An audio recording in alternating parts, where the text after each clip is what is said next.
Hola y bienvenidos a un nuevo podcast de Pronijón Podcast. Aplausos para nosotros, compadres.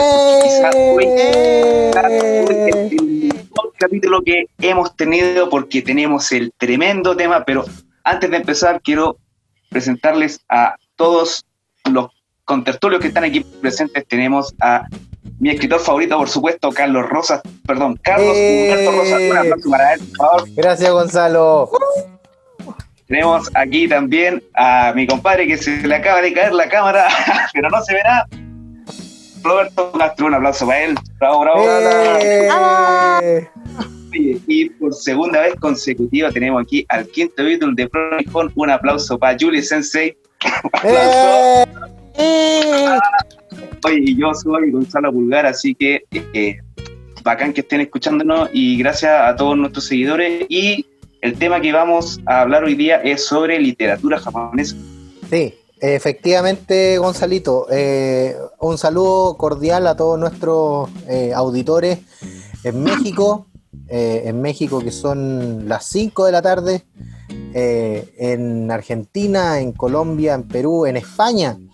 En España, que sí. son las 24 horas, las 12 de la noche allá en España. Un saludo muy cordial para ello. Hoy día vamos a hablar de literatura japonesa, vamos a hablar de un poco acerca de algunas recomendaciones que podemos tirar los panelistas, ¿cierto?, de Pronijón acá, para todos nuestros auditores, tanto en Chile como en Latinoamérica. Robertito. Sí, la verdad, el tema que vamos a tener hoy día se viene bastante interesante, abarcando diferentes autores, ¿cierto? Carlos hablándonos con su vasta experiencia en el área de literatura, así que se viene bien interesante. Julie, Gonzalo y bueno, yo también, que vamos a tener nuestros autores para poder mencionar sus características, su trayectoria a lo largo de sus años como novelista en sí. Sí. Julie. Mande. ¿Dónde estáis? Hola, ¿cómo estáis? Aquí estoy. Excelente. Qué bueno. Feliz de estar nuevamente aquí con ustedes. Oye, sí, pues ya panelista, ya a pernada del podcast de Pronijón. Sí, ya estamos con la grúa, está empezando a hacer efecto, si no me equivoco. Estamos ya listos, ¿cierto? Oye, Yuli, tú y ya sé que me tienen aquí atada a ustedes. Sí, ya no puede escapar. Ya es imposible que pueda escapar. Oye, Yuli, habíamos cuando planificamos, ¿cierto?, el podcast de literatura, hablamos, ¿cierto?, acerca de hablar de los autores principalmente que más nos apasionaban, que cuando leíamos el libro, ¿cierto?, nos daba ganas de, entre comillas, de leerlo de nuevo. Y tú dijiste varias recomendaciones buenas en esa reunión de pauta que tuvimos. Y quisiera también que diera a conocer a nuestros auditores qué libros, qué autores principalmente tú nos recomendarías, hablando, ¿cierto?, acerca de la literatura japonesa. Bueno, yo hoy día vengo principalmente a recomendar mi saga de libros favorita, que es Tales of the Otori, o en español Leyendas de los Otori, que bueno, originalmente es una trilogía, pero luego se escribió una secuela y posteriormente una precuela.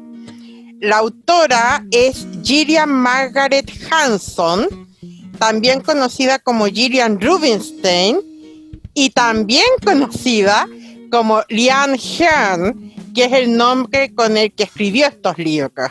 Y es bien simpático lo que pasó, porque ella es escritora de libros infantiles, y Leyendas de los Otori fue su primera novela para adultos.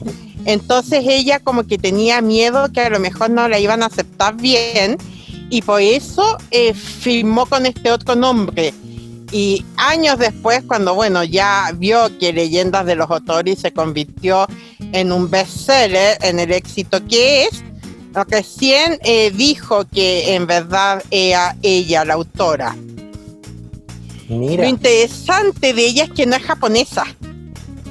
No es japonesa. No, Ah, no es japonesa. Pero ¿cómo? ¿Qué pasó? ¿Cómo? ¿Qué pasó? Ella es inglesa. ¿Pero cómo? Literatura japonesa. ¿Qué pasó? Pero, ¿por qué me gusta? Porque es como nosotros. Ah, bueno. Es una ya. extranjera que sentía un ávido interés por la cultura nipona. Y también hacía podcast. Entonces viajó a Japón, estuvo años en Japón investigando toda la cultura y después con todo lo que recopiló en esos años, escribió su obra. Entonces, Mira, qué bueno, por eso mira, qué yo la bueno, apoyo qué bueno que lo, 100%. Sí, qué bueno que tú nos planteas eso, porque generalmente cuando hablamos de literatura japonesa estamos hablando de autores, ¿cierto? Estamos hablando, ¿cierto? De personas, ¿cierto? Que hayan nacido, que sean naturales de Japón y es un tema también bastante sensible como para los críticos, porque también ahí está el tema, por ejemplo, el caso de Kazuo Ishiguro, que él nació en Nagasaki, pero estuvo hasta los 6 años en Japón y después se fue a Inglaterra y ganó el premio Nobel de Literatura siendo inglés, ni siquiera siendo japonés. Y es de una otra manera, es muy, ¿cómo decirlo?, sensible ese cambio, ¿cierto?, que hay entre las personas que escriben, ¿cierto?, en literatura de tinte, por así decirlo, de tinte japonés, y que no son relevadas, ¿cierto?, a la figura que deberían por no ser japoneses. No sé si me entienden. Sí. En el caso de Ishiguro, ¿cierto?, en el caso de la autora que tú estás planteando, o sea, ellos tienen la facultad, han ido a Japón, han vivido allá, han experimentado todo lo que es la cultura japonesa, han escrito acerca de Japón, y aún así tienen cierto un estigma, que es muy mal colocado ese estigma, de que no son japoneses, y si no son japoneses no pueden escribir acerca de Japón, Sí, lo cual yo encuentro una soberana estupidez. Eso nomás lo voy a decir, gracias. Especialmente el caso del autor que tú planteas, porque recordemos que los japoneses suelen tener un muy mal concepto, como hablábamos en el podcast anterior que hicimos juntos, el de mitología, Sí. y mencionaste tú el libro Japoneses Chilenos, y justamente cómo estos japoneses despatriados se enfrentan después al rechazo por parte de la comunidad nipona. Entonces, tal vez para esta autora, por ser completamente extranjera, no japonesa, no le es tan duro como le es a alguien que nació en Japón y que después, por así decirlo, dejó de ser japonés. Claro. Porque eso sí, los japoneses lo juzgan de forma mucho más dura. Claro que sí. Ahora, Sí. Lo bueno de esta autora es que además, pese a que habla, o sea, la historia ocurre en un Japón feudal ficticio, pero ella jamás dice que es Japón. ¿Se fijan? Sí, po. O sea, en el libro tenemos que aparecen los samuráis, los ninjas, hablan del periodo de los primeros cristianos llegados a Japón, hasta mencionan en un momento una estatua de Amaterasu, pero nunca dan los nombres de los elementos. Nada, mira. Ya te hablan de los guerreros, los ninjas son la tribu, los cristianos son los ocultos, nunca les dan sus nombres verdaderos. Entonces, claro, uno que sabe de esto, de inmediato dice, te están hablando de ninjas. Pero Claro. ella podría decir perfectamente, no, es un mundo completamente inventado por mí, los nombres nomás son japoneses, porque ella no está dando. Entonces, realmente es como un libro enfocado a la gente que sabe, que lo va a dilucidar, pero al mismo tiempo alguien que no sabe nada de Japón puede leerlo feliz y pensar que es un mundo inventado. Sí. Hay mucha literatura de carácter occidental que en virtud también de ver lo autóctono, ¿cierto?, de tener un poquito más de novedad dentro de la prosa que puedan tener, le incluyen mitología japonesa, mitología china en algunos casos, nombres, ¿cierto?, oriundos de Japón y del Extremo Oriente, me recuerda un caso muy característico, pero no es ni siquiera de Japón ni de China, sino que es de Medio Oriente. Estamos hablando de la saga de Dune, de Frank Herbert. Ya, sí, Es sí. una, para mí la mejor saga del mundo es la de Dune, y que tiene nombres de Medio Oriente, nombres de origen árabe, y que tú al momento de leerlo te percatas perfectamente de que es de origen cierto árabe. Si tú conoces la cultura, te vas a llenar, ¿cierto?, de pensamientos que rondan en torno a la palabra. Si tú no conoces la cultura árabe, lo vas a encontrar sumamente entretenido, independiente si no lo sabes, y le vas a encontrar un significado a medida que avanza el libro. Yo creo que con alguna literatura japonesa, ¿cierto?, también pasa. Hay nombres japoneses en algunas literaturas occidentales y que uno solamente, los entendidos en Japón, cachan que es un concepto, y que a medida que avanza el libro ese concepto se va a desarrollar a medida que avanza las hojas. Es súper interesante lo que plantea Yuli, porque ahí vemos, por ejemplo, un muy claro ejemplo de que la literatura occidental o la literatura hecha por occidentales basada en Japón tiene un asidero, y tiene un target, tiene un mercado y tiene fanático que va aumentando a medida que avanza el tiempo. Sí. Sí, Robertito. Sí, mira, igual comentando y tomando lo que dice Julie, referente a escritores extranjeros que toman en cierto modo la cultura japonesa para escribir a través de ella. También está el caso de Igor, que yo lo mencioné en una recomendación de libros, que escribió Cuadernos japoneses, ¿ya?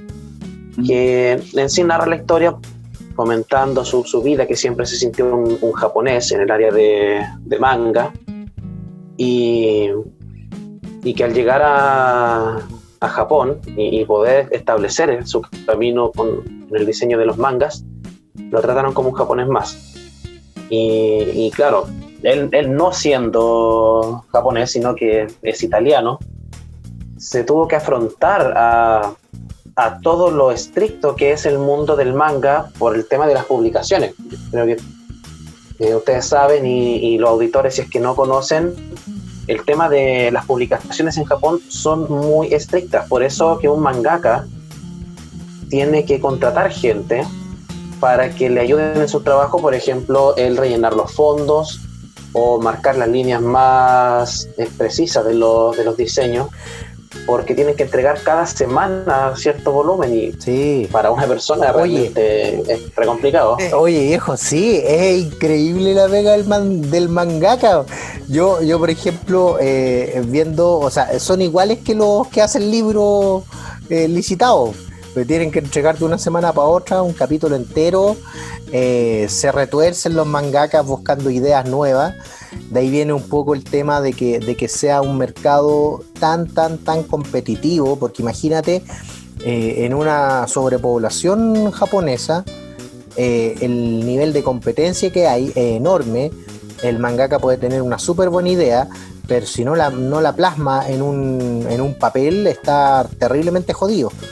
Y lo mismo pasa, por ejemplo, con el tema de las editoriales y con el tema de la literatura de ciencia ficción, por ejemplo, la literatura más contemporánea, que también es un mercado sumamente competitivo. Las editoriales no te están dando crédito, y eso también hace que tú empieces a buscar hacia otros rumbos.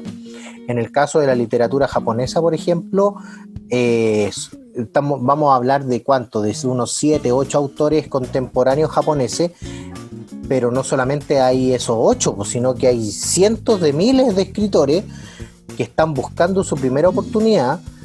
Algunos la consiguen, otros se quedan ahí en las ganas y se tienen que reinventar. Es sumamente duro el tema de la literatura contemporánea en los tiempos actuales, estoy hablando, porque en ese sentido no es un entre comillas un mercado que venda mucho.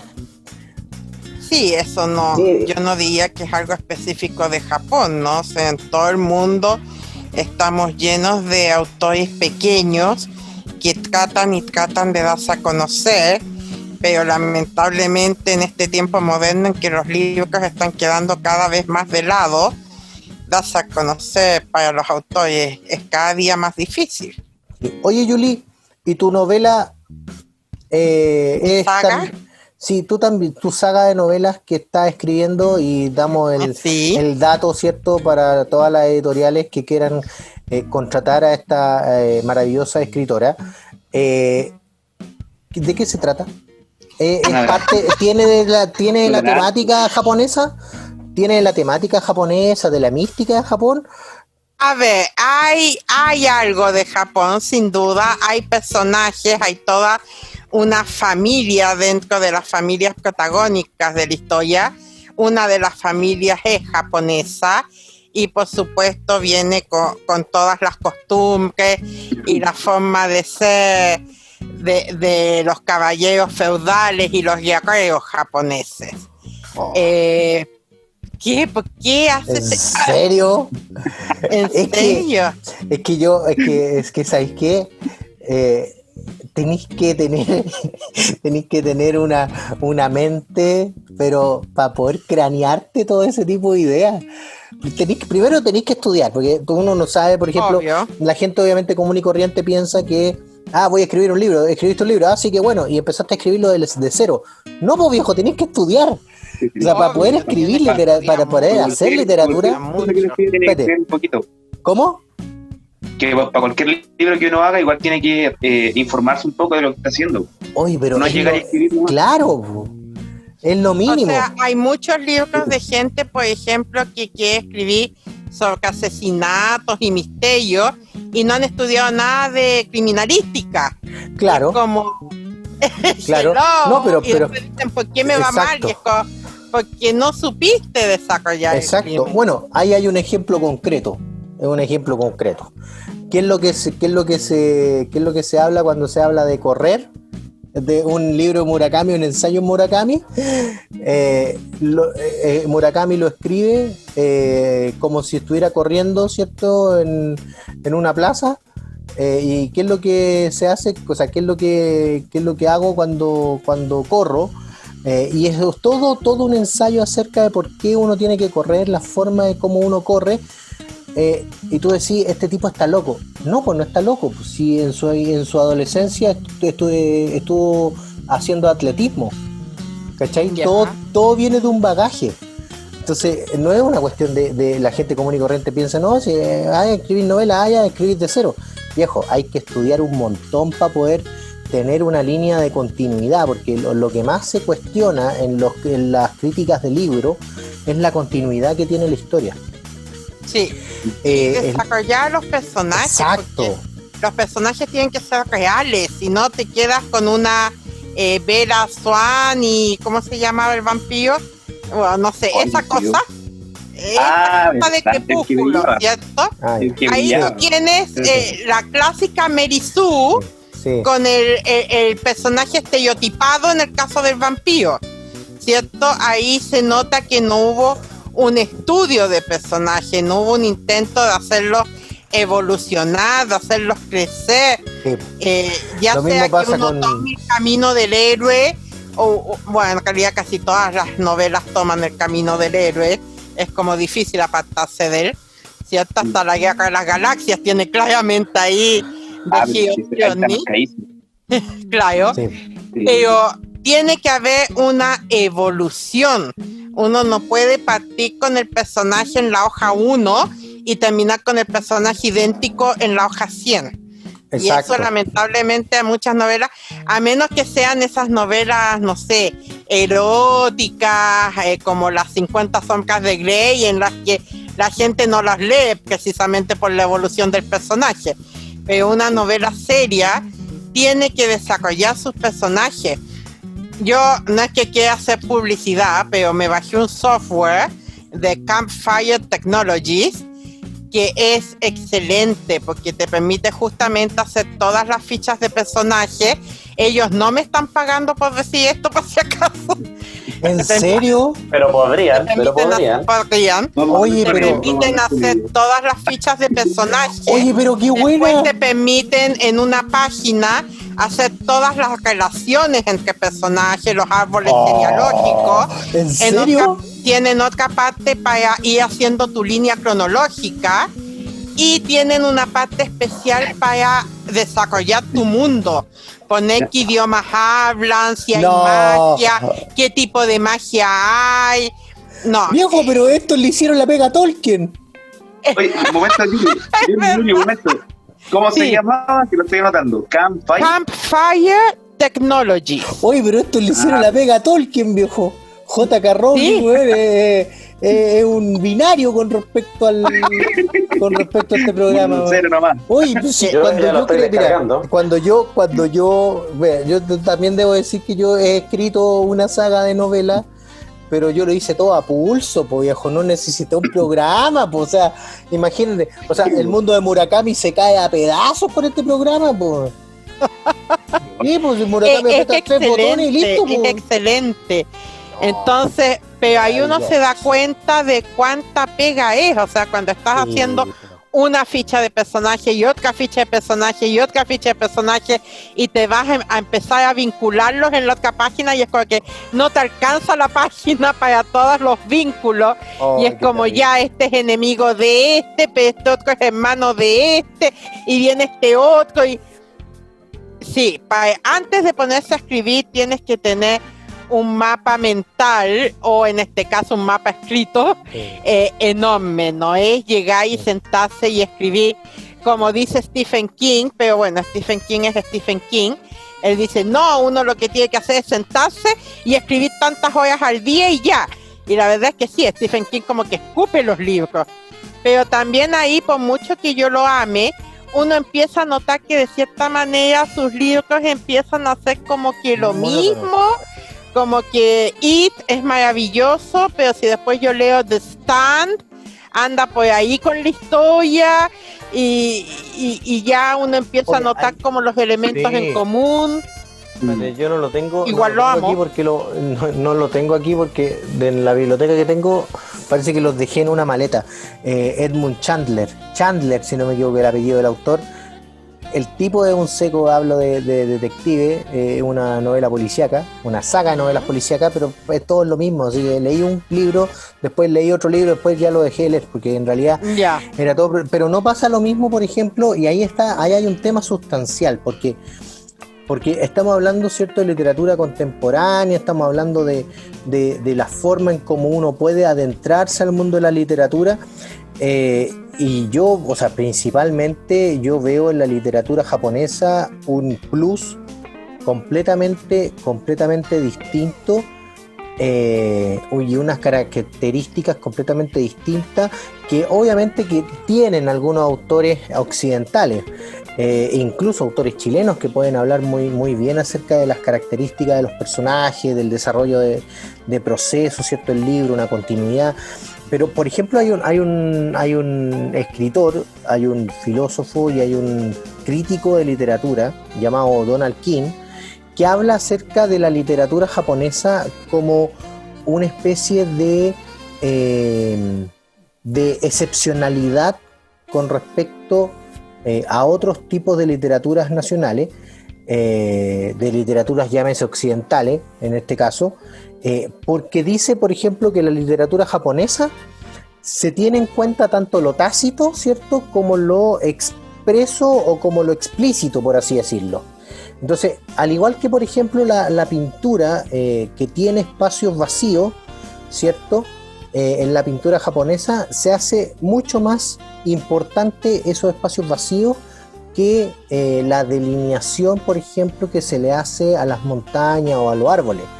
Donald King, por ejemplo, plantea que la literatura japonesa tiene tantos de esos vacíos que es bastante, por así decirlo, intrigante la forma en cómo se desarrolla la historia, precisamente por esos vacíos que de una u otra manera hay el mismo lector, ¿cierto?, va a tratar de interpretar. A mí me pasó mucho, por ejemplo, con el libro de Junichiro Tanizaki, ¿cierto? Que era Las hermanas Makioka. O sea, ahí hay una historia que se cuenta muy, muy, muy clara, muy límpida, pero también hay unos vacíos que tú te das cuenta de que, oye, esta cuestión podría haber sido así, pero ¿qué pasa si pudo haber sido de esta manera? Entonces, invita al lector a meterse dentro del libro, a ser un protagonista, a ser un crítico mismo de lo que hacen los personajes.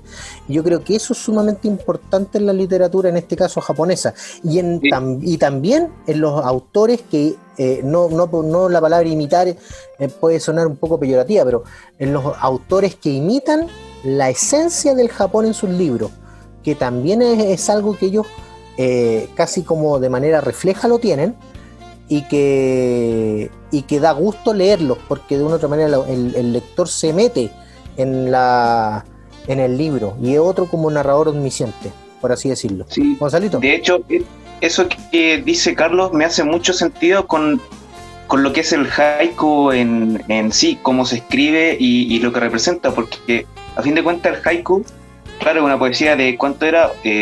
5, 8, 5, 7, no me acuerdo cuánto era. 5, 7, 5.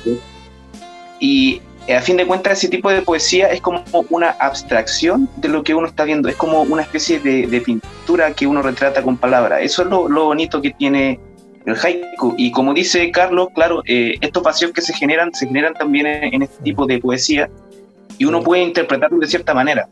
Sí. También pasa, por ejemplo, en algunas narrativas que tienen algunos juegos que son obviamente japoneses, que no te cuentan todo de sopetón, como por ejemplo muchas producciones que son occidentales, sino que dejan cosas que son a interpretación propia, o las dejan entrecortadas para que uno pueda, por ejemplo, sacar sus conclusiones. Por ejemplo, en el caso uno bien conocido de Final Fantasy VIII, que hay muchas teorías que dicen que el personaje principal está muerto y todo ese tema, pero resulta que en el juego nunca se aclara eso y queda la interpretación del mismo jugador. Entonces Exacto. Igual es interesante ver cómo todo este tema se extrapola, se pone en todos los aspectos que los japoneses trabajan, ya sea en juego, literatura, manga, haiku, y es interesante saber eso. Exacto. En algunas partes, por ejemplo, hay algunos críticos de la literatura japonesa que hacen una especie de reflexión acerca de qué tanta espiritualidad japonesa o qué tanta cultura japonesa hay en la literatura. Y ellos son tajantes en decir que pareciera haber un poco una repugnancia como instintiva por decir palabras que occidentalmente son muy comunes, como el te amo, como por ejemplo estoy muy feliz, estoy muy triste. Entonces como que esas frases que son tan explícitas en Occidente y que de una u otra manera se reflejan en la literatura, los japoneses como que tienden a dejarla de lado, como que no ven esa especie de extremismo sentimental, y van desarrollando una historia en la cual tú te das cuenta que es así, pero que no lo expresan. Es que eso, es completamente el carácter japonés, o sea, Exacto. ¿Quién ha visto alguna vez a un japonés, salvo tal vez en el anime, ¡ay, Shiteru! Pero eso es porque el anime busca llegar a un público occidental, pero un japonés de verdad no anda gritando sus emociones a los cuatro vientos. No. Es mal visto, de hecho. Claro, y de hecho recuerden la importancia del silencio en la cultura japonesa. El japonés habla a través del silencio y lo mismo se manifiesta en sus novelas. Ahora, si hablamos de una buena novela, justamente nosotros no deberíamos necesitar que el protagonista nos dijera si está feliz o si está triste, ¿cierto? Nosotros deberíamos sentirlo por él, por así decirlo. Exacto. Entonces, eso es algo que han dominado a la perfección los japoneses. Exacto. Por ejemplo, ahí lo que dice, por ejemplo, Donald King, y lo voy a tener que mostrar casi textual, porque o no, algo que me acuerde, por ejemplo, que en el Japón de una otra manera, y en la literatura japonesa, también en la literatura, en la literatura que tienen los autores occidentales que hablan acerca de Japón, o que quieren entender un poco la cultura japonesa o la literatura del Japón, tiene mucho de lo que se llama del budismo zen, o sea, que es un poco como la iluminación por una percepción súbita. O sea, ¿qué significa eso? Significa como representar grandes ideas por los pequeños detalles. O sea, el tema de que los japoneses, por ejemplo, desarrollen una escena con mucho detalle, con mucho detalle con respecto a lo que había en ese dormitorio, en ese comedor, en ese parque, en los sentimientos muy detallados acerca de la persona que habla o la persona que escucha. Eso es parte un poco también de alcanzar la iluminación, en el caso del budismo zen en la literatura, alcanzar la iluminación para hacerle entender al lector, mira, este es el personaje, esto es lo que piensa, y a partir de ahí se vienen un poco estos vacíos que yo les estaba explicando anteriormente, porque ahí el autor le deja al lector, le deja a la persona que está disfrutando el libro, le deja la libertad de decir, oye, mira, esto ahora va a ser esta cosa, de irse por un callejón oscuro va a ser tal cosa, esto va a pasar en el libro. Entonces te permite la proyección y te permite especular y te permite meterte dentro del libro. Eso es lo que, por ejemplo, en algunos autores japoneses contemporáneos es súper importante y súper entretenido. Estamos hablando por ejemplo, de Aki Shimasaki, estamos hablando incluso de la Iris Chan, que escribe historia, pero que de una u otra manera la narra. Estamos hablando de Banana Hoshimoto, por ejemplo, del mismo Inio Asano, que escribe novela gráfica. El tipo es un seco, y son historias pequeñas de 15, 20 páginas, pero son historias que te revuelven cierto la mente, te mueven el piso con respecto a lo que piensan los japoneses, y a partir de eso tú puedes empezar a proyectar qué es lo que pasa en la otra historia, qué es lo que va a hacer este tipo, qué es lo que no va a hacer. Entonces es súper interesante cómo los literatos, cómo los autores japoneses empiezan a ver ese tipo de espiritualidades, ¿cierto?, dentro de la literatura, tomando un poco el tema de la cultura, tomando un poco el tema del budismo zen, y que de una otra manera se va a reflejar en lo que tú vas a estar leyendo. Eso es lo que entre comillas los autores occidentales no tienen, porque hay un tema que también hay un tema como de fidelidad a la cultura. Los autores occidentales hay que hablar un poco acerca de la mitología o la religiosidad o del aspecto cultural que pueden tener los autores occidentales, y vamos a ver que son muy dispersos. Pero los japoneses, la literatura japonesa en sí, solamente la literatura rupturista, ¿cierto?, se sale de ese foco, pero casi todos los literatos japoneses y los autores japoneses tienen casi una misma línea cultural, tienen una misma línea tanto de oposición como de oficialismo, entre comillas religioso, pero todos siguen algo muy parecido. Entonces es muy entretenido ver las diferencias entre Kensaburo Ue, entre Kawabata, entre Mishima, entre Murakami, entre Hoshimoto, o sea, entre todos los autores hay como una línea que divide. Mira, si queréis leer algo más o menos suavecito, ya, Hoshimoto por aquí. Si quieres leer algo más denso, ya, lee Taoe. Ya, si quieres encontrar el zen a tu vida, ya, lee Kawabata, que lee Mishima. Entonces, como que si queréis descansar, queréis relajarte, queréis disfrutar, ya, lee a Murakami. Entonces, pero siempre tienen como una misma lógica, una misma... Yo lo encuentro como en una misma línea de tiempo entre lo más suavecito y lo más denso, y empiezan pero todos dentro de una misma línea cultural. Eso es lo que a mí me fascina de la literatura japonesa. Oye, en sí, quiero tomar dos puntitos. Uno que mencionamos referente a escritores extranjeros, y mencionamos a Igor, ¿cierto? Yo le mencionó también a su escritora, y no mencionamos a Carlos. ¿Qué? ¿A mí? Sí, pues. ¿A mí? Y Carlos, ¿cierto? Pero obvio, Carlos con su libro Introducción a la Historia del Japón es un no japonés que está hablando de Japón, que se sumerge en el mundo del Japón para que los lectores, ¿cierto?, latinoamericanos puedan comprender lo que es Japón en sus diferentes eras en sí. Entonces, Es que yo faltaba soy- menos mencionarlo ahí también yo soy a un Carlos. atrevido. Pues. Yo soy un atrevido, yo escribo igual nomás. No tengo por qué A ser la vida. japonés para escribir de Japón.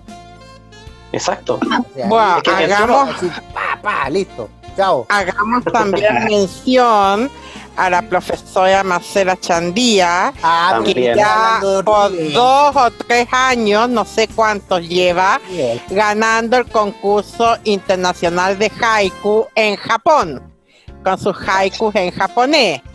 Ya, así que a ella pero- también hay que hacerle pero- toda su mención. Sí, pero, Ella ya es japonesa, ya. pero ella tiene pasaporte japonés. Pues, No, pero que le gane a los japoneses en Japón, loco, Sí. medio mérito. bueno, Sí, que en tremendo. realidad. Grande Chile, ¿eh? Y ha Le sido ganaron- publicada ya, porque Sí, ese po. concurso publica sus mejores Sí, obras, po. así No, que... pero es que aparte, mira, en literatura la Marcela es una seca, po. O sea, yo no tengo nada Sí. que decir. Le ganan los japoneses en Japón en haiku, ¿cachai? Entonces va como si uno fuese al parque a Japón, ¿cachai? Como que Sí, es otro nivel, está a otro nivel publicaba ya. una serie de libros, va a publicar otros más.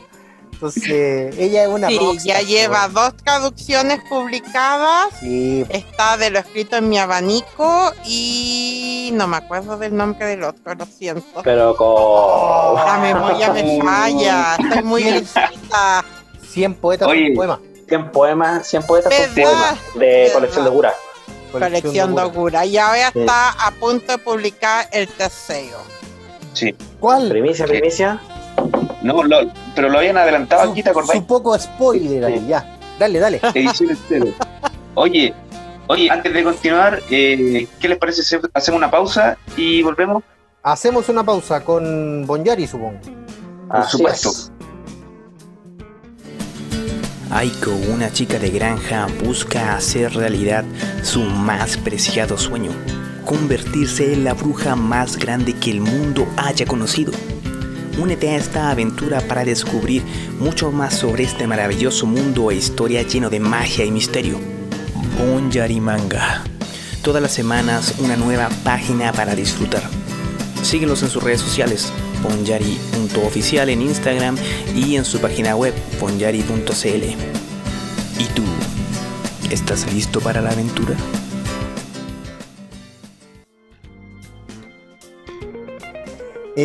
Aparte de eso, nuestro querido autor de Bonyari, Alexander Cerda, le mando un gran abrazo, un gran saludo para él, nos comentó que el capítulo 1 de Bonyari ya está en la página web, así que por favor vayan, visiten bonyari.cl, lean el primer capítulo, está maravillosamente espectacular, un dibujo maravilloso, y está transcrito al inglés, obvio. Así que ahí está, bonyari.cl, chiquillos. Gracias. Available in English. ¿Cómo? Así que, Available in English. así es, disponible en inglés. Sí. Eso mismo. No se lo pierdan. Y asimismo también apoyan al producto latinoamericano para que Oye, se haga sí. conocer. Oye, pero es Sí. tremendo manga. Tremendo Oye, manga, súper sí. bueno. Súper bueno. No, sí, Oye. es bueno. Hoy no, Oye. ¿sabes qué? Hay muchas, por ejemplo, ahí hay un tema muy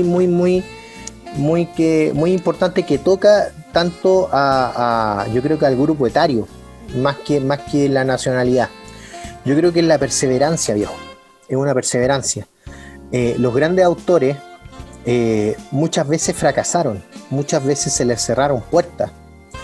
El mismo García Márquez hablaba, ¿cierto?, en la entrevista que tenía obviamente muy poco dinero para poder escribir sus novelas, para poder mandarlas, ¿cierto?, a las editoriales, y vendía sus cosas, vendía las cosas de la casa para poder mandarlo escrito. Una historia de sufrimiento, pero a la vez también una consagración enorme posteriormente. Y eso es lo que hay que recalcarle también a los pequeños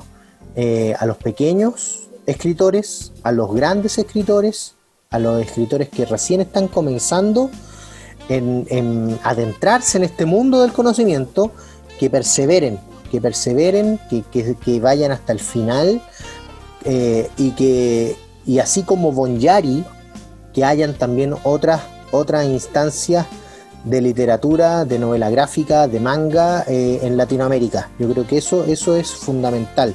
No desfallecer, seguir adelante con los proyectos, porque aquí también está Pronijón, que puede aportar, ¿cierto?, con este granito de arena, como es la promoción de estos mangas, ¿cierto? En este caso un manga chileno, pero también uno de los primeros mangas latinoamericanos promocionados por Bonyari y por este maravilloso grupo que es Pronijón, que obviamente Yuli ya es parte de Pronijón, así que listo. Y Así que voy esto queda grabado. Esto a la grabado. página de Bonyari para leer su primer capítulo. Muy buena. Oiga, chiquillo. Roberto, ¿tú tenías también recomendaciones?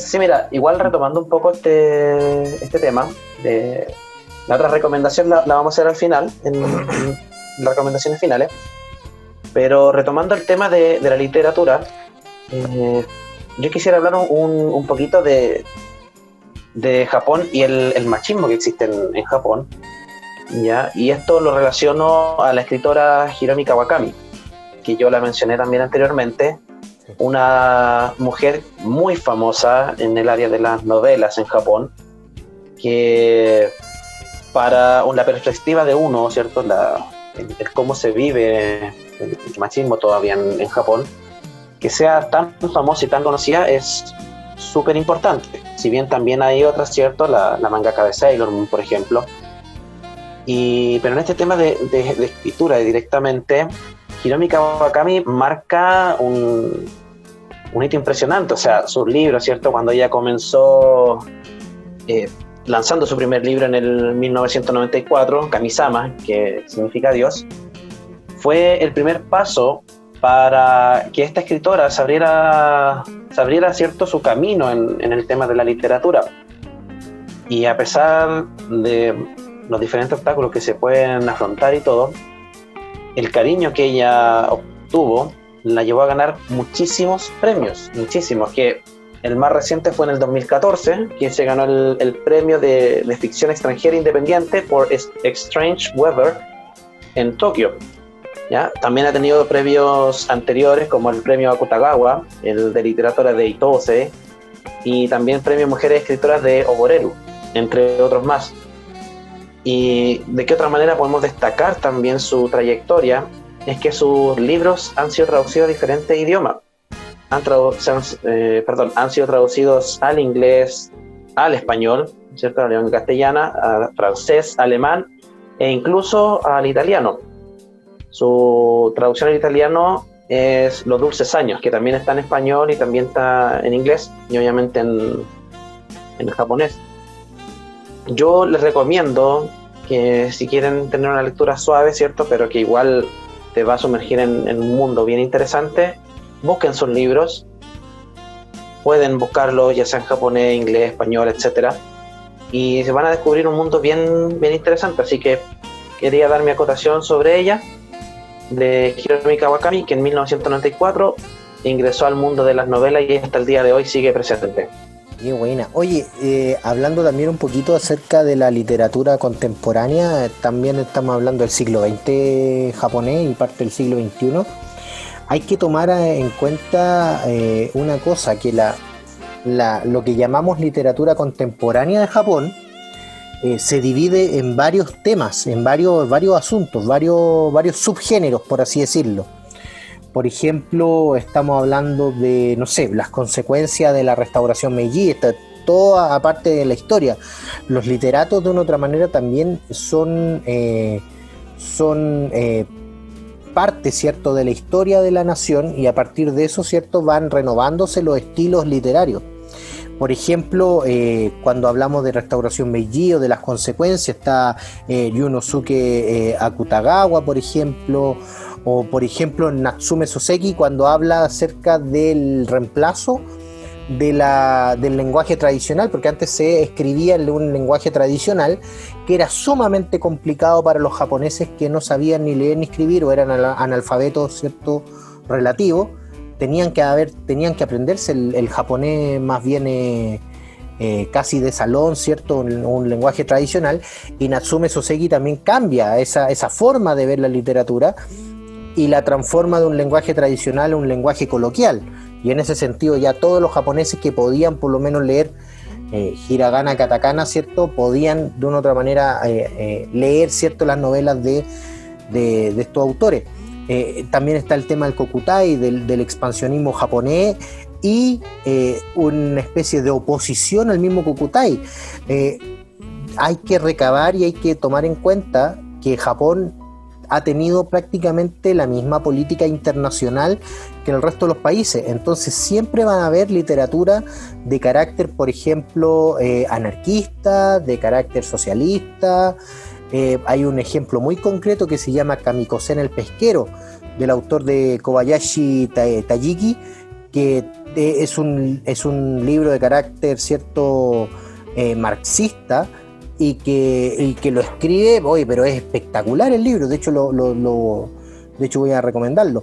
Y también está después la restauración, ¿cierto?, con el tema de la Segunda Guerra Mundial, posterior Segunda Guerra Mundial, en la novela en primera persona, que antes tampoco se escribía mucho la novela en primera persona, y estamos hablando de Oe, estamos hablando de Mishima, y en la literatura, ¿cierto?, universal, la que se masifica debido al milagro económico de Japón, es lo que hablamos de Murakami, lo que hablamos de Hoshimoto, lo que hablamos de Shimazaki, ¿cierto?, e incluso autores que no son japoneses, pero que sí de una otra manera tienen la esencia japonesa, ¿cierto?, como Kazuo Ishiguro.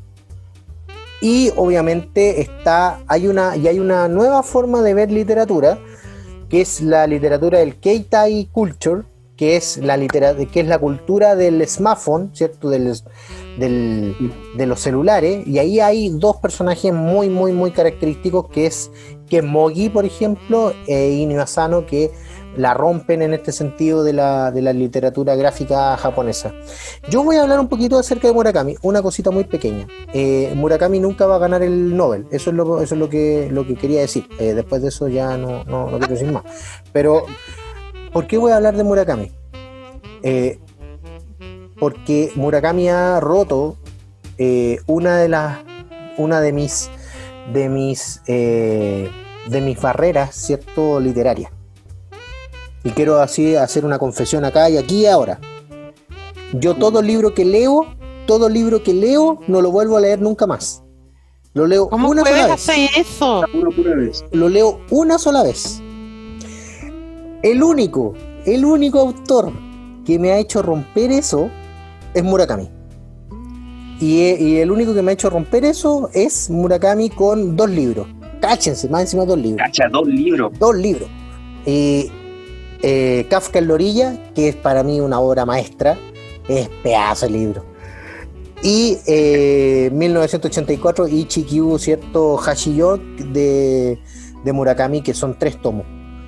Esos 2 libros hoy son pedazos de libros, son maravillosos, son espectaculares, yo los recomiendo a ojos cerrados, pero no puedo, por ejemplo, recomiendo libros de Nihon con puro Murakami, así que por eso voy rotando. Entonces, hago claro, uno de Tanizaki, uno de Tanizaki, por ejemplo, uno del Luis Perelló, ¿cierto? Y después, Murakami. Después vamos a ver... Claro, o sea, vemos a John Hersey, ¿cierto?, a Susan Souther, y después Murakami de nuevo, pero es porque es espectacular, o sea, yo lo encuentro espectacular. Ahora, nunca va a ganar el Nobel porque obviamente no cumple los criterios de rigor para ganar el Nobel. Dense cuenta que solamente 2 escritores japoneses han ganado el Nobel, que es Kensaburo E y es Kawabata.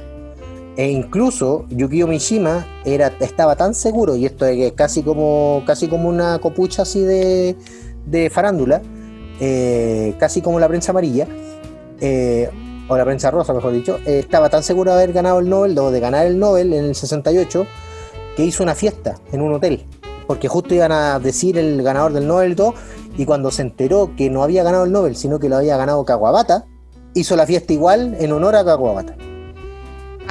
Y se quedó con todo es muy japonés. Y se quedó con todo el resentimiento así. Por eso dicen que, claro, y después obviamente y hay una leyenda negra que dice que todo el rencor y el resentimiento ayudaron a conformar la decisión de Mishima en hacer ese autoatentado en contra de su vida, ¿cierto? Y a haberse suicidado bajo el seppuku porque no le reconocían y eso. Eso es como la leyenda negra, pero yo un reconocimiento mínimo de por lo menos 2 minutitos a Murakami. Tiene muchos libros, maravillosos libros. Les recomiendo mucho Kafka en la orilla, es un pedazo de libro. Ahí habla de la historia acerca de Kafka Tamura, ¿cierto? Y de Satoru Nakata. Nakata es un personaje maravilloso. Y Hoshino también, que de una otra manera rememora un poco el tema del cuidado, ¿cierto?, de las personas mayores. Y Chikio Hachillon, que obviamente es el libro cumbre de Murakami a mi parecer, con 3 tomos, ¿cierto? Habla de la historia de Tengo Kawana y Masami Aomame, también, que es pedazo de libro, es maravilloso. Aparece Ushikawa también para los fanáticos de Murakami y los fanáticos de los libros de Murakami. Ushikawa también aparece en ese libro. Y también recomiendo Crónica de un pájaro que da cuerda al mundo, que ahí habla, y en algunos libros es bastante interesante porque Murakami retrata un poco acerca de los acontecimientos históricos del Japón durante la década entre el 30 y el 40. Siempre hay una rememoranza histórica entre el 30 y el 40. Por ejemplo, en La muerte del comendador, que es el último libro que había traducido Tusquets, la editorial Tusquets, ¿cierto? La muerte del comendador habla acerca de la violación y la masacre de Nanjing, por ejemplo. En el caso de Crónica del pájaro que da cuerda al mundo, habla de la batalla de Momonjan, que no se conoce en la historia universal y occidental, pero la batalla de Momonjan es una vergüenza en las páginas militares japonesas. Lo mismo habla con Nanjing, por ejemplo. Entonces Murakami intenta tomar una parte histórica del Japón, de esa historia que no se quiere contar, pero que de una u otra manera retratan en sus libros de manera muy, muy, muy clara, porque aparte es como si fuera un relato histórico. Entonces es bien maravilloso tratar de saber historia gracias a esas novelas. Eso principalmente, chiquillos. Yo no sé si tienen algo más que agregar, Julie. Yo tengo, otro autor del que quiero hablar, que es el maravilloso Stan Sakai, probablemente mi escritor de cómics favorito, uno de ellos. Stan Sakai es un autor estadounidense, de hecho criado en Hawái, pero nacido en Kioto, Japón. Es tercera generación. Sansei. Sansedes.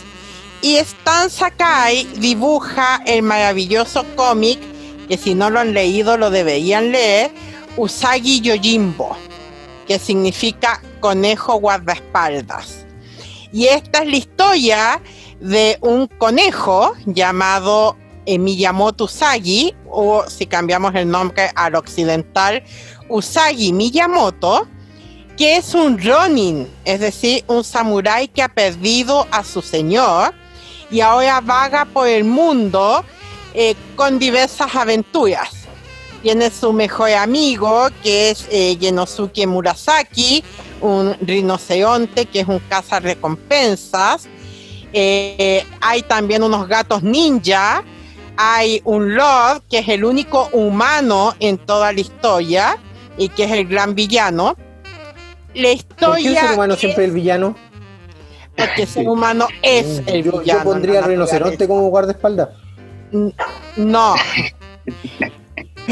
Esta historia está excelentemente bien hecha, o sea, recrea el mundo de los samuráis de manera brillante, es entretenidísima. Y Usagi Miyamoto, no solo aparece en los cómics de Usagi Yojimbo, Dios mío, se me ha vuelto el nombre con el apellido. Ya. De nuevo, Usagi Miyamoto no solo aparece en los cómics de Usagi Yojimbo, sino que además es muy amigo íntimo de las tortugas adolescentes ninjas mutantes. ha aparecido en los cómics, así como las tortugas ninjas han aparecido en los cómics de Yojimbo, ha aparecido en sus series, y lo mejor es que dentro de poco parece que Netflix va a sacar, no sé si una serie o una película basada en el mundo de Usagi Yojimbo. Yo se los recomiendo completamente. Si les gustan las historias de samurái, si les gusta Rurouni Kenshin, si les gusta el japonés feudal, tienen que leer a Yojimbo, porque aunque sea un conejo, la historia es brillante. Además que es un conejo que se llama Conejo. Sí, no, porque es muy característico eso de los personajes japoneses, ¿eh? Es como Sí. Momotaro. Claro, es como Momotaro. Un durazno, un damasco como héroe nacional japonés, así como súper Pero por supuesto. melocotón. Así como... Un día deberíamos hablar también de esas historias tradicionales japonesas, pero otro día, eso es otro Sí, tipo de eso, literatura. mira, ya tenemos planificado, entonces, oye, pero vamos como avión, ¿Qué papá. manera de invitarse la Yula a los podcasts? Nadie la para. Oye, pero espectacular, pues viejo, ya. No, bien, nosotros encantadísimos que pudieseis venir todos los días a hacer el podcast, así que no, tranquila. Todos los días hacer el podcast, no, creo que ahí sí se nos acaban los temas. Vaya, no creáis, porque tenemos varios temas para que sacar. Oye, es enorme Japón, así que bueno, hay para es increíble, tiene cada historia también. Oye, oigan chiquillos, ¿estamos listos yo creo con el tema de la literatura japonesa? Sí, yo creo que sí. Este tema, Sí. o sea, igual da para mucho más.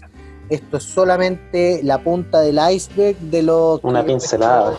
de los que nuestros auditores en Latinoamérica pueden ver. Lo más probable es que se hayan quedado muchos autores en el tintero, pero eso es lo lindo de la literatura japonesa, que uno nunca termina de saturar, ¿cierto?, los libros que hay, nunca termina de revisar los autores. Yo revisé, nosotros, ¿cierto?, en el podcast revisamos los más fundamentales. Yuli, ¿cierto?, expuso acerca de la literatura occidental basada en Japón, lo cual también nosotros nos acerca un poquito siendo extranjeros, ¿cierto?, a la cultura japonesa. Hablamos de mi libro también, así que bien, súper bien. Bueno, Pero por supuesto que No siempre me lo vamos falta. a promocionar. Por supuesto que sí. Oye, Hablamos de mis futuros libros oye, también. pero tiene una pedazo de novela, así que aguante ahí, vigile ahí las editoriales Oye, contemporáneas. puro crack en Pronijón. ¿Qué Pero- pasa, cabrón? Pero voy a ver, no, oye, sí, obvio. somos los cuatro fantásticos, papá. Oye, sí. Por supuesto. Oye, De aquí nadie nos para. oigan, No, chiquillos, sí. veamos el tema entonces, las recomendaciones de libros o recomendaciones en general, porque no solamente Sí.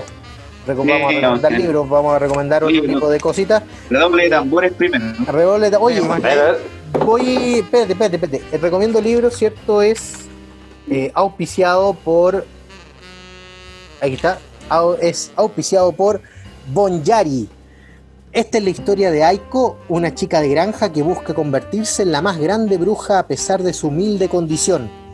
Sus padres logran inscribirla en la academia más prestigiosa.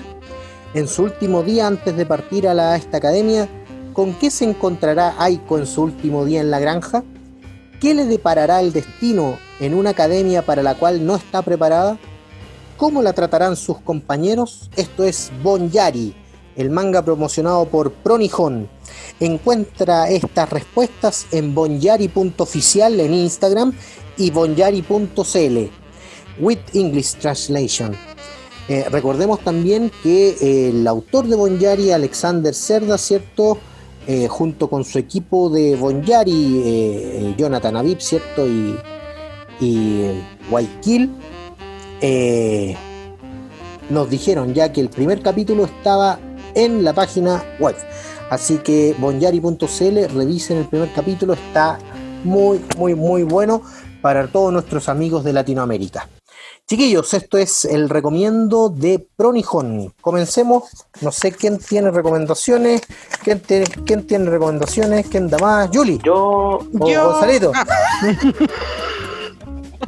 El mío es falta la Yuli. cortito. quiero recomendar, ya que estamos hablando de mangakas chilenos que sacan la cara por Latinoamérica, quiero recomendar a la maravillosa artista Cecilia Vivanco.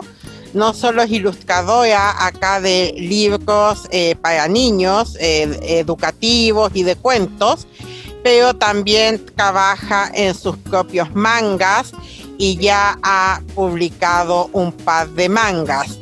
Y el otro que también saca la cara es Jorge Coque Farías, también otro mangaka que está siendo publicado en estos momentos en nuestro país.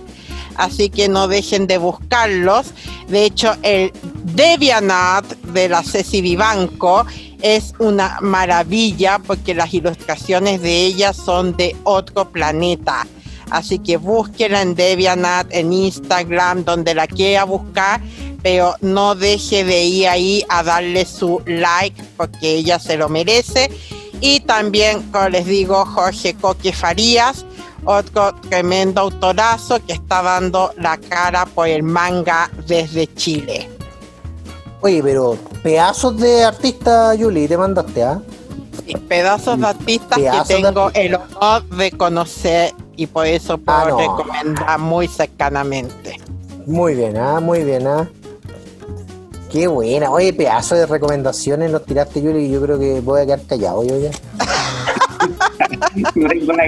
No tengo nada que decir. Oye, Robertito, ¿tú tenías ahí recomendaciones? Sí, yo tengo dos recomendaciones. Una es de Spotify, ¿ya? Que es una playlist de música japonesa de los años 80, J-pop en su máximo esplendor, y la pueden buscar como 80'S J-pop. ¿Ya? La pueden encontrar así. De todos modos, el link va a quedar en la descripción. Tiene muchísima música, o sea, se van a morir y no van a terminar de escucharla toda porque tiene bastante. Y muy muy buena. Yo se las recomiendo 100%.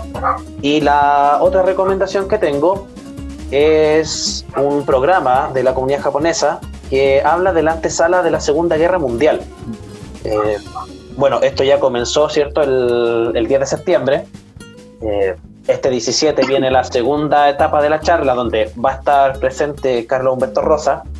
Sospecho que cuando salga este podcast ya va a haber pasado esa fecha, ¿cierto? Se lo van a perder.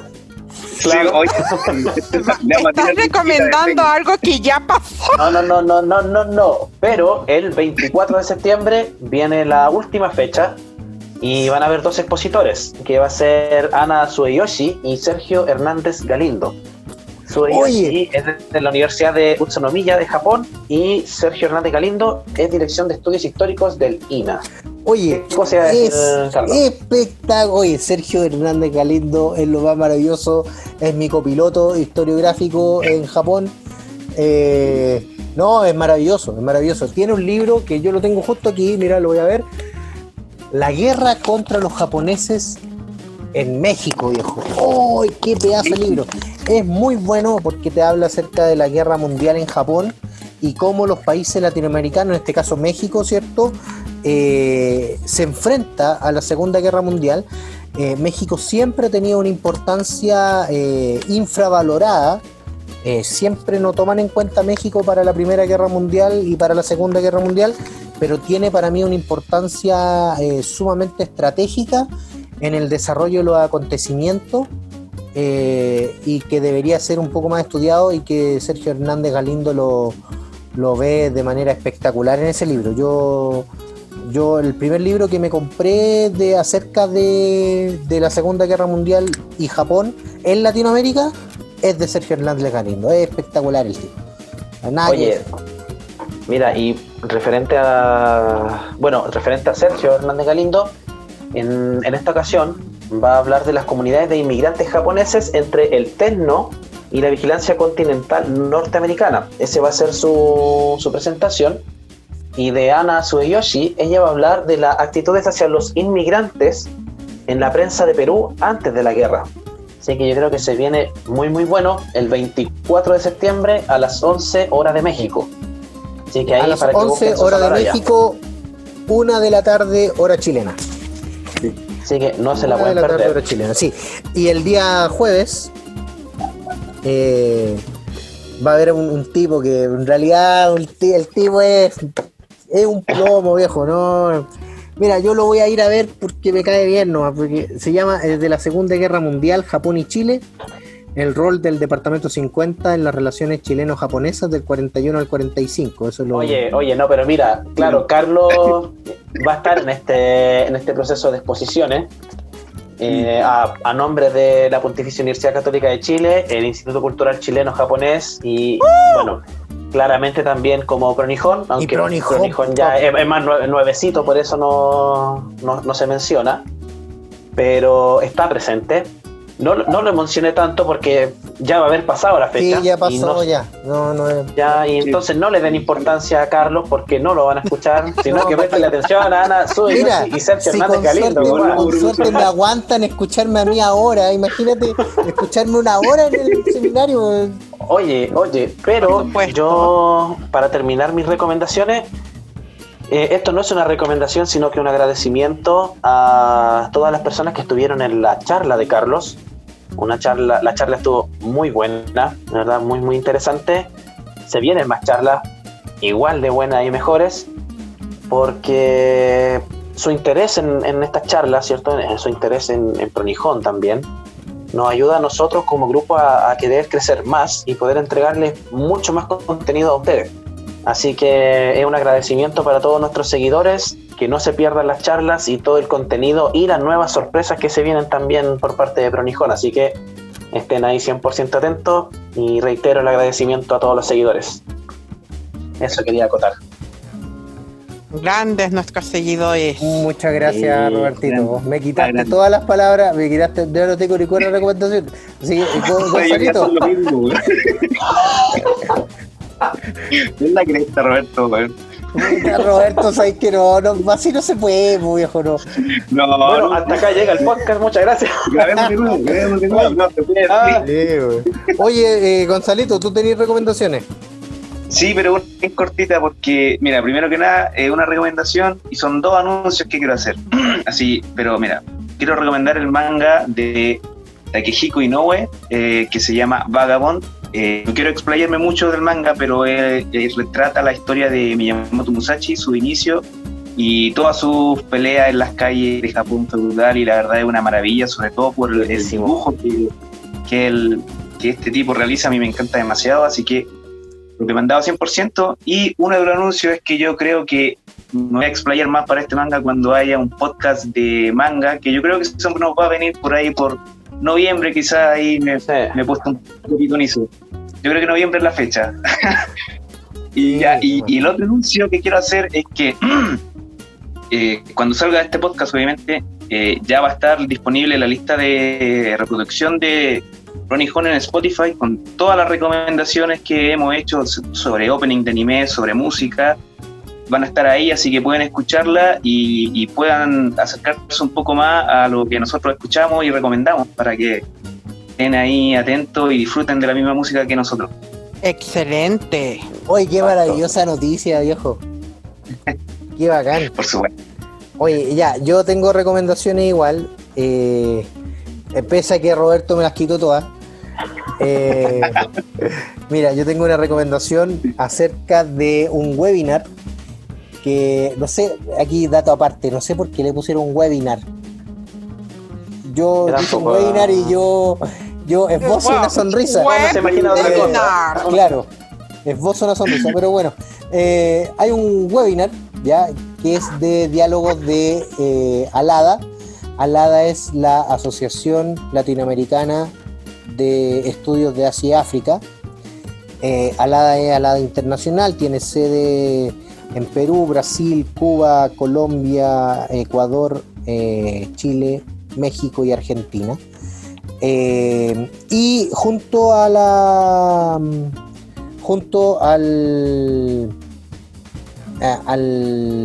grupo, ¿cierto?, de estudios de India y el sudeste asiático de la ciudad de Rosario en Argentina, y el trabajo acerca de Asia del Sur, hay un webinar que se llama Tensiones y conflictos en Asia del Sur. No es principalmente Japón, sino que va a ver desde el tema de Indochina, Indonesia, el sudeste asiático, ¿cierto? Los tigres de Asia, en este sentido. Lo van a moderar, ¿cierto? La profesora Sabrina Olivera. Es el martes 29 de septiembre a las 6 de la tarde, hora chilena.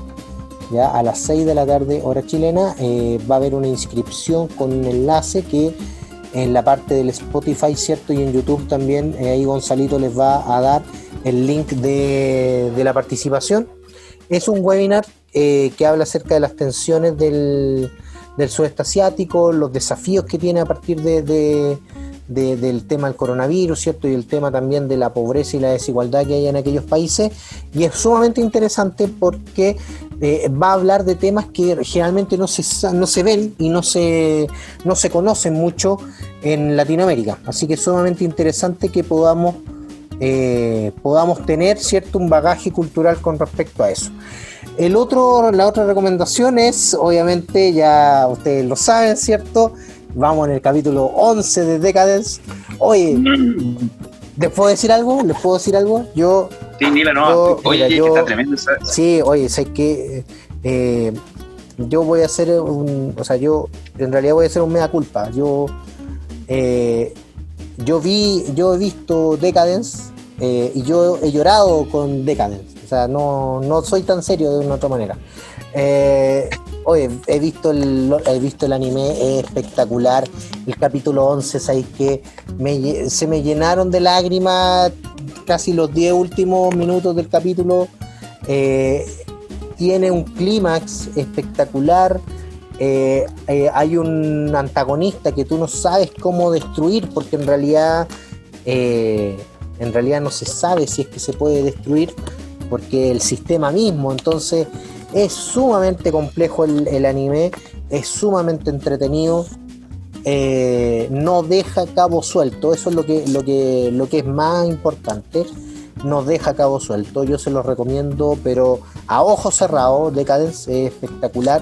Ya va por el capítulo 11, se supone que para cuando salga este podcast ya va a estar el capítulo 12 listo, ¿cierto? Subido en las páginas oficiales, ¿cierto? De Decadence y de Crunchyroll, si no me equivoco.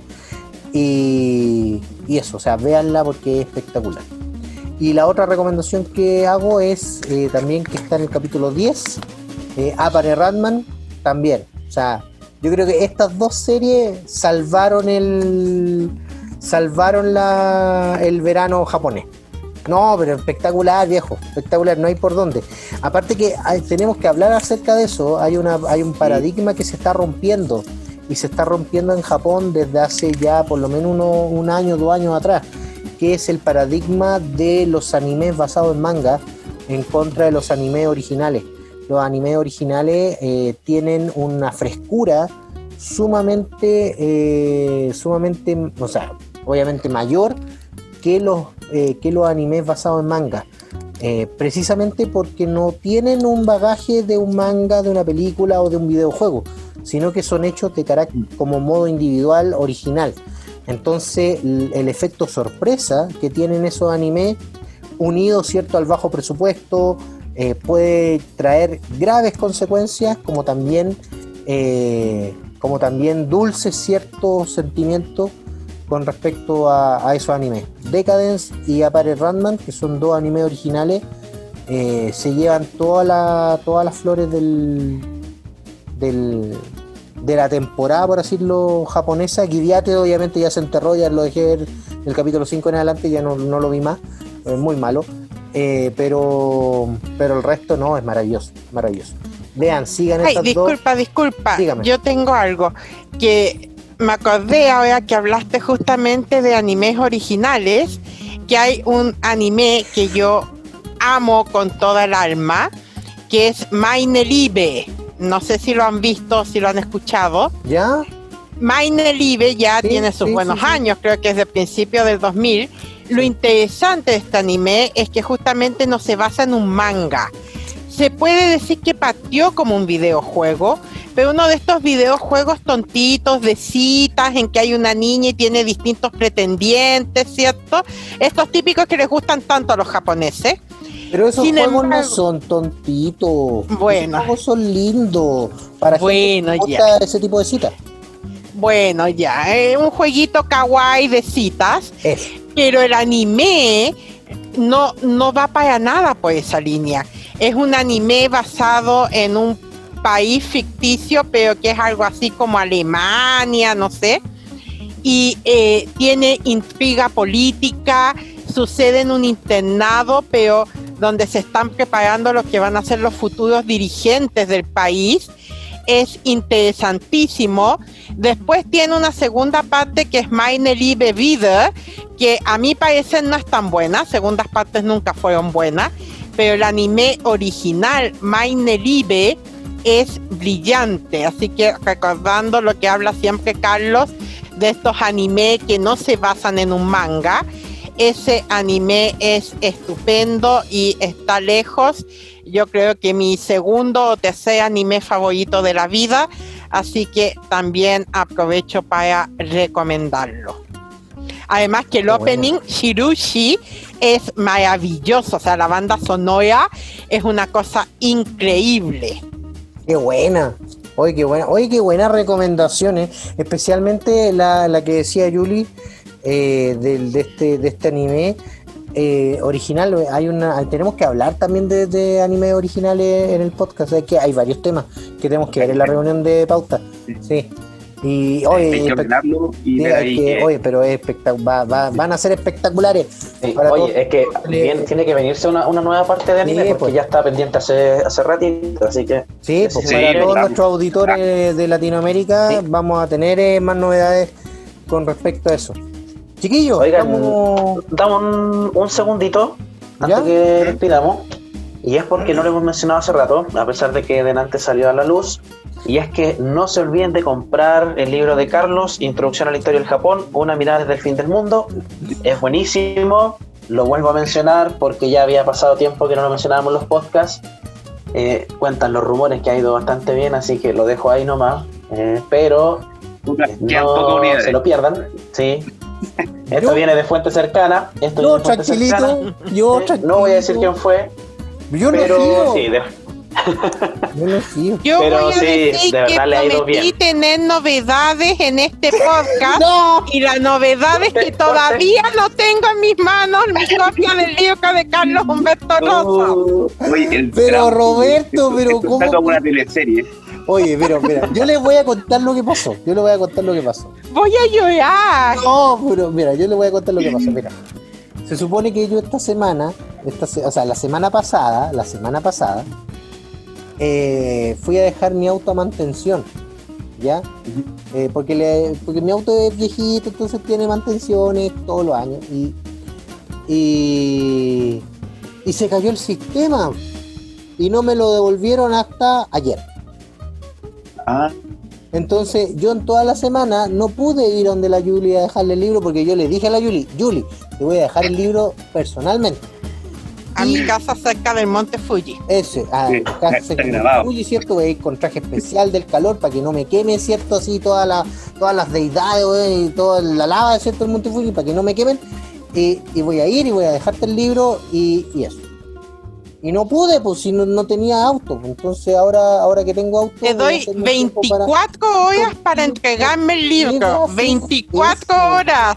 Te lo puedo... le sacamos fotitos. Le saco fotos. No la piratería. extrañamos. No he tenido tiempo. Ya, porque primero, obviamente, el auto me llegó ayer y eso. Pero yo te prometo, Yuli, que en el otro podcast ya vas a tener el libro. Ya. Bueno, estaremos hablando en Navidad. Ay, pero tú sabes que. Ay, pero en realidad, pues tú sabes que No, pero yo en ese sentido. Tú sabes que te adoro. aunque no entregue el libro. Aunque no te entregue el libro. Con o sin libro que te adoro igual. No, pero de verdad, no se lo pero- pierdan. No se pierdan Pero el deja, libro, Roberto, búsquenlo en déjalo Busca decir algo, Libra porque la Yuli y en le va a pegar Piricana. después. No, sí, esto ya, Ya, para que no se lo pierdan. Esto fue con intención para que se formara esto. No, pero en serio, ya para los auditores, que la próxima semana sí va a haber libro para Yuli. ¿Ya? De hecho, los tengo aquí. Mira, están ahí arriba. Ustedes no lo ven los auditores, pero Con dedicatoria para que después lo pueda vender en millones. por supuesto, ya, por supuesto que va a ir Primera edición. con dedicatoria, ¿ya? Pero eso. Ya, pues, chiquillos. Eso, pues. Ya, gracias, Roberto. Sí. Te pasaste. Muchas No, de nada. No hay de qué, siempre con gusto. En verdad estaba todo planeado de antemano con Roberto. Sí, Me mensajeé con Julia ahí. Oye, hagamos esto para acá. claro, ya. Oye, ya pues, estamos Estaríamos por hoy. listos. Gonzalo Sí. Pulgar, Roberto Castro, Juli Sensei. Ha sido un verdadero placer. Quien les habla, Carlos Rosas, ¿cierto?